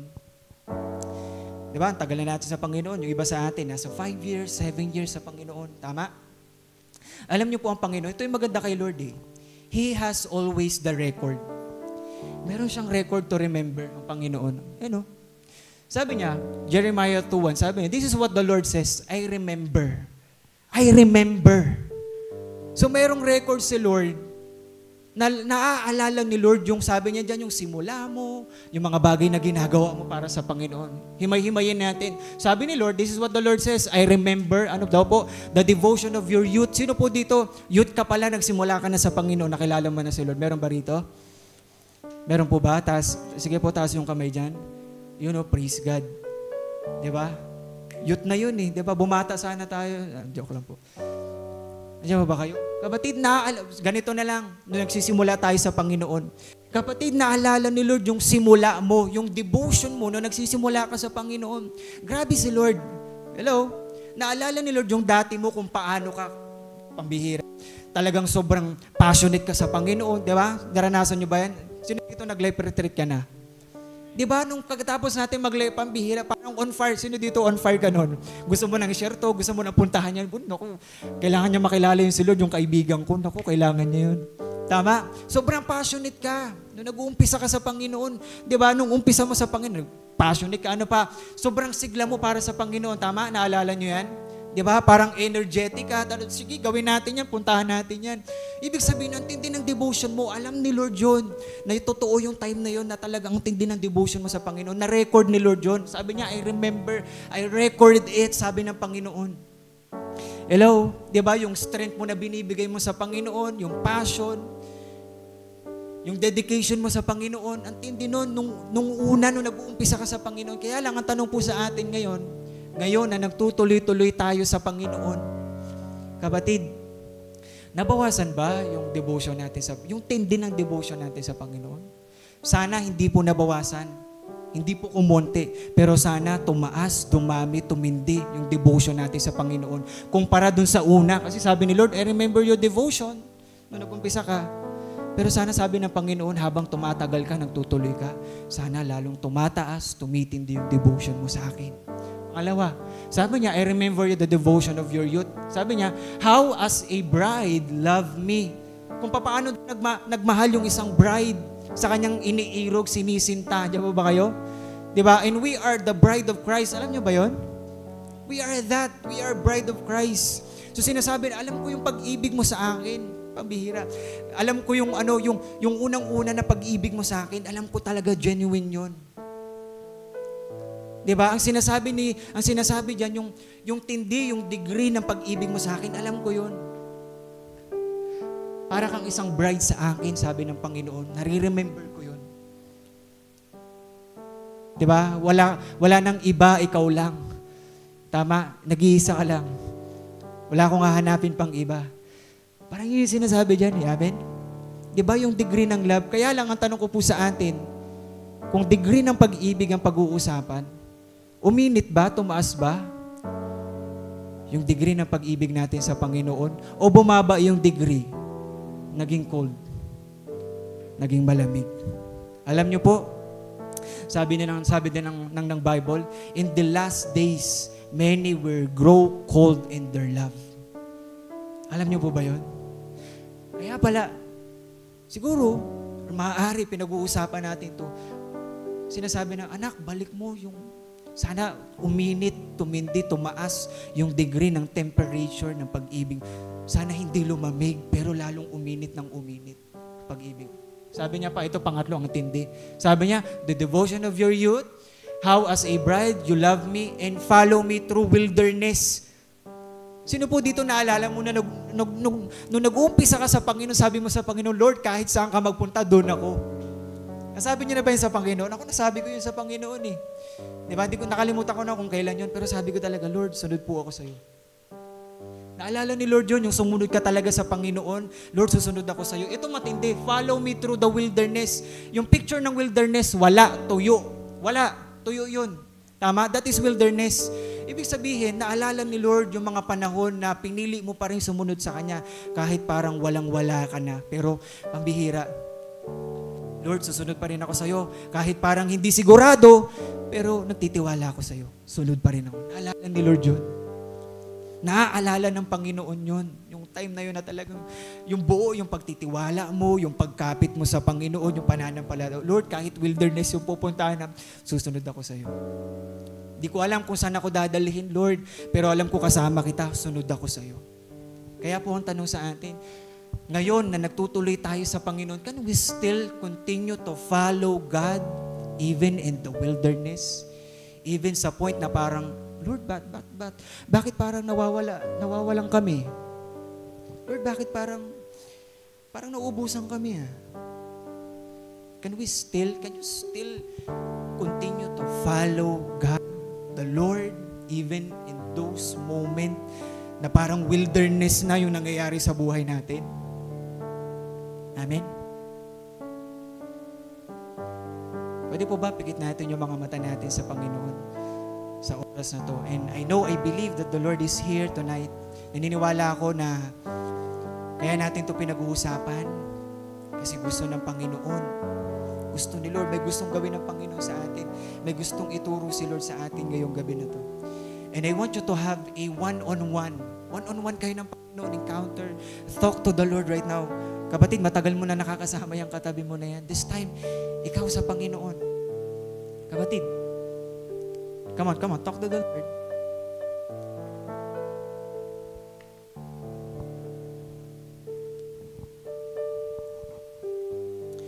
Hallelujah. Pwede ba sa mga oras na to, let's have a moment of prayer. Let's allow the Holy Spirit, allow the Lord to search our heart. You know, pwede kasi nating itanggi, pwede talaga nating itago na wala tayo nito. Pastor, wala akong ganyan. Lord, wala akong ganyan. Pwede nating ikubli sa mga ginagawa natin. Pwede nating ikubli sa mga sinasabi natin. Pwede talaga nating ikubli. But you know what? Si Lord lang yung nakakaalam nito. And whether we like it or not, may resulta to When we have this half-heartedness, magkakaroon tayo ng apathy, mahirapan tayo magtuloy. Kasi wala na tayong pakialam parang ang mangyayari, pakialam ko kung di ako magtutuloy. Pakialam ko kung di ko gagawin yan. Pakialam ko kung ganito mangyayari. Pakialam ko kung di ako magkukumit. Pakialam ko kapag wala akong devotion. Pakialam ko ba? Pakialam ko kung kayo-kayo lang yan. And that's what we called apathy. At kung hindi tayo magiging aware doon, we go to church, we feel good, we feel blessed. Pero kapag wala tayong ginawa at walang nangyari sa buhay natin, that's the time that we have apathy. And why not allow the Lord today to search your heart, that allow God na ngayong araw na to, whatever na makikita at matatagpuan ng Diyos sa puso na meron tayo, ay hayaang linisin at ayusin ng Diyos. Na totoo, may isang song, sabi ng song, kung mayroon lang akong 1,000 buhay, ibibigay ko lahat sa iyo yun. Pero wala tayo nun. And I pray that ngayon man, na nag-iisang taglay, ialay natin sa Diyos. Listen to me, church. Hindi natin maiaalay yung buong buhay natin hanggat there is half-heartedness inside of us. Because at first, una talaga, may apathy yan. Talagang wala kang concern, wala kang pakialam. Ano ngayon? Wala kayong pakialam sa akin. Hindi, wala rin pakialam sa akin. Wala rin akong pakialam sa inyo. Kung ano mangyari sa akin, wala na kayong pakialam doon. At kung ano mangyari sa inyo, wala rin akong pakialam doon. And that's the wrong thing. Kaya naman pwede po ba sa mga oras na to, magpalinis tayo sa Panginoon. If we need to ask for forgiveness, kung kailangan mong humingi ng tawad, kung may mga ganito ka ng bagay, may mga sinasabi ka na pakialam ko sa inyo, bahala kayo. I think it's a sign that we have apathy already. So why not you ask the Lord? Why not you stand up right now and start to raise your hand. Pwede ba tumayo ka sa mga oras na to? Simulan mong itaas yung kamay mo at simulan mong kausapin ng Panginoon. If there's no half-heartedness, kung hindi kalahati yung puso natin, praise God. Pero alam mo, mas mainam magiging tapat tayo sa Panginoon.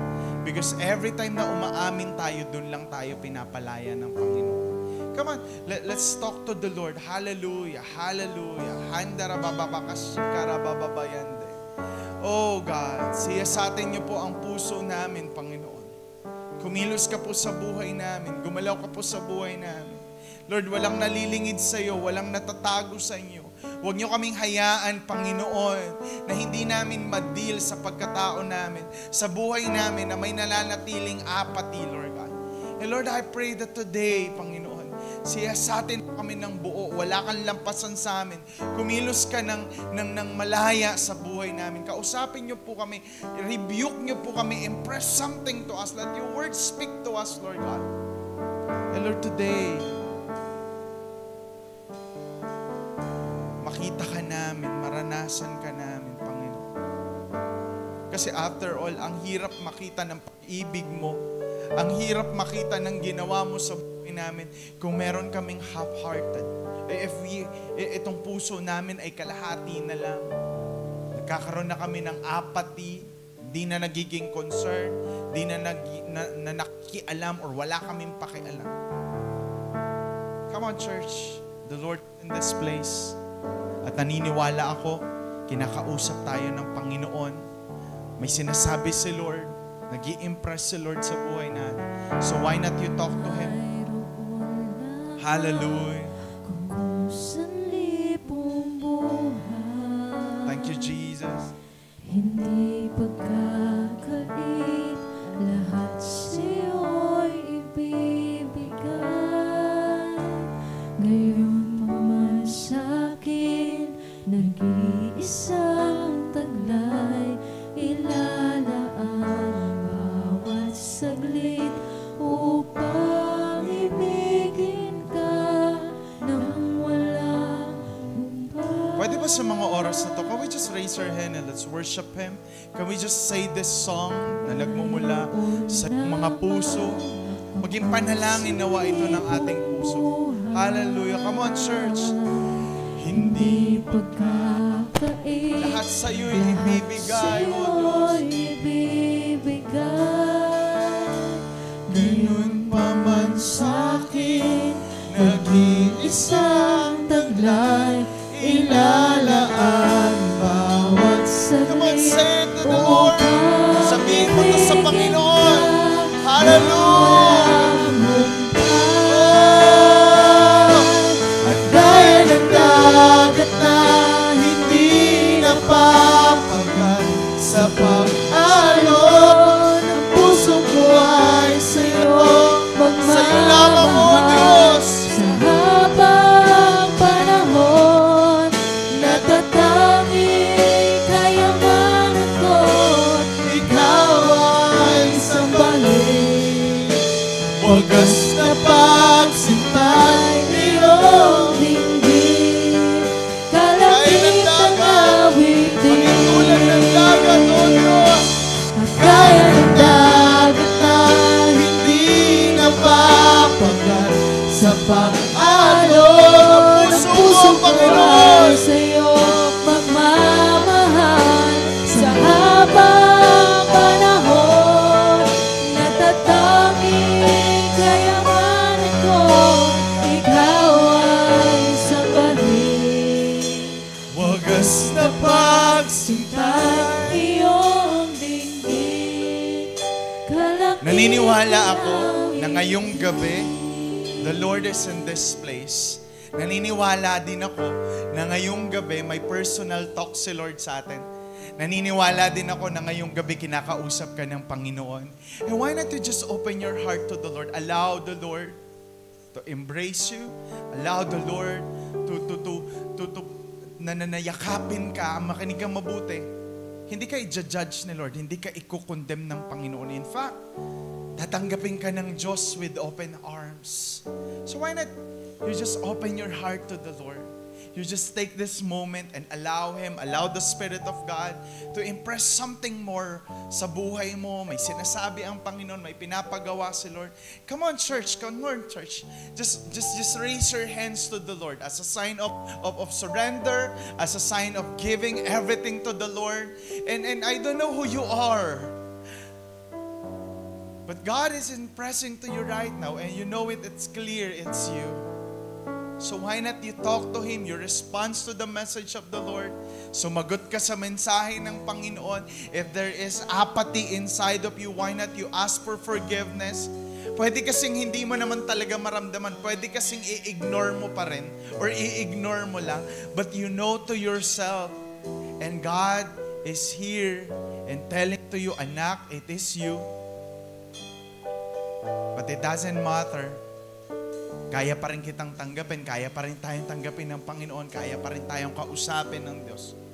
So let the Holy Spirit, let the Word of the Lord, let our God embrace you, impress His Word to you today, tonight. Hallelujah. Thank you, Jesus. Hallelujah. Just receive it by faith. Receive it by faith. Thank you, God. Thank you, God. Thank you, Jesus. Come on, church. Oh, Jesus. Hallelujah. Hallelujah. Hallelujah. Hallelujah. Hallelujah. Hallelujah. Hallelujah. Father God, kilala mo po kami, Panginoon. Wala kaming natatago, wala kaming nakukubli. At kung may mga bahid ng apathy sa buhay namin, tulungan niyo po kami, O Diyos, ma-recognize ito. And in that way, Lord, ma-aas namin ng forgiveness, maihingi namin ng tawad, Panginoon. Huwag kaming manatili sa ganitong estado. Huwag kaming manatili sa ganitong puso. But Lord, there is more na ma-realize namin, ma-recognize namin na may dahilan. Bakit ganito? Bakit may ganito? Kasi may pinaparealize ka sa buhay namin. Hallelujah. Pwede ba sa mga oras na to, lalagay natin yung ating mga kamay malapit sa ating mga puso. At simulan mong kausapin ng Diyos. Simulan mong kausapin ng Panginoon. Because He is so good. Hindi nagbabago si Lord kailanman. Hindi Kanya kakalimutan. Sa halip maaalala Niya. May ginawa ka naman eh. May ginawa ka naman sa Panginoon. At alam ni Lord yun. Come on.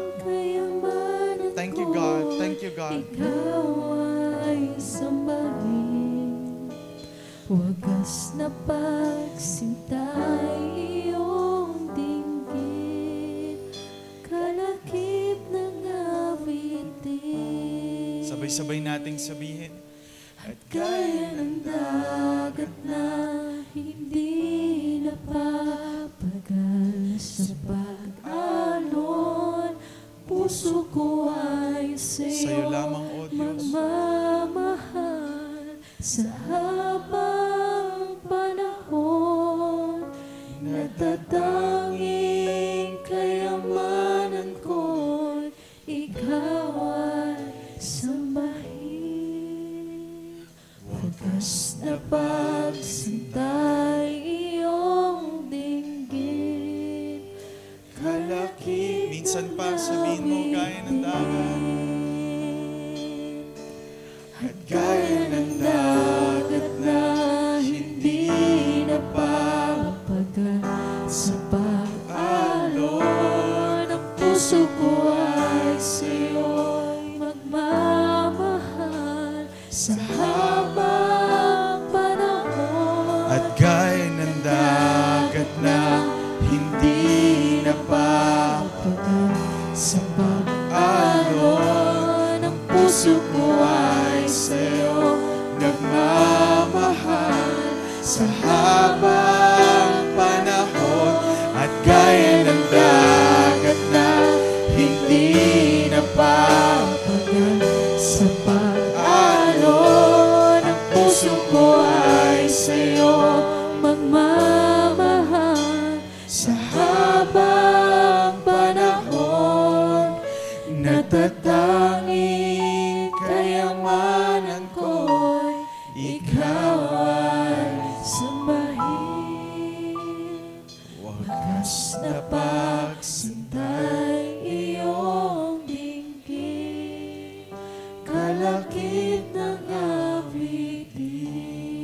Alam mo, isang bagay, bakit kailangan natin tanggalin tong apatin na to? Because it's so hard for us to remember and to understand the love of God and what the Lord has done sa buhay natin. So today, as we take our communion, naniniwala ako, isa to sa magiging dahilan para mas makita natin, mas malaman natin yung kalooban ng Diyos. And I want you to stay, I want you to remain in the attitude of worship, in the attitude of praising God.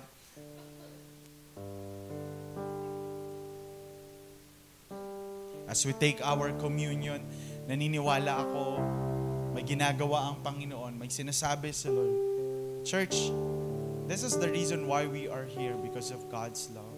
This is the reason why inaalala natin isang paalala na isang bagay na dapat nating alalahanin. Mahal ka ng Panginoon. Kaya ka nandito ngayon, kaya tayo nandito ngayon, kasi mahal ka ng Diyos. And He loves you so much. And habang ginagawa natin to, ito din ay paalala. Babalik si Lord. Amen? Babalik si Lord. And dalangin ko, kung maaabutan tayo ng Diyos sa Kanyang pagbabalik, nawa, nabuhay pa tayo, nawa, madatnan niya tayong nagtatapat at naglilingkod. Kung hindi man, kung uuwi na tayo, mauuna tayong umuwi sa langit at bago dumating si Lord, dalangin ko, matapos ang buhay na meron tayo na nagtatapat pa rin at naglilingkod sa Panginoon. You know, mabuti si Lord.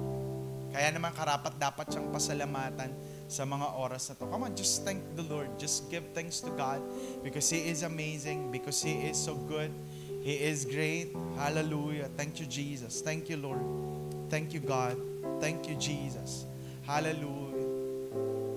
Hallelujah. Panginoon, nagpapasalamat kami kasi pinili mong mamatay kapalit namin at para sa amin. Salamat sa mga sugat na iyong natamo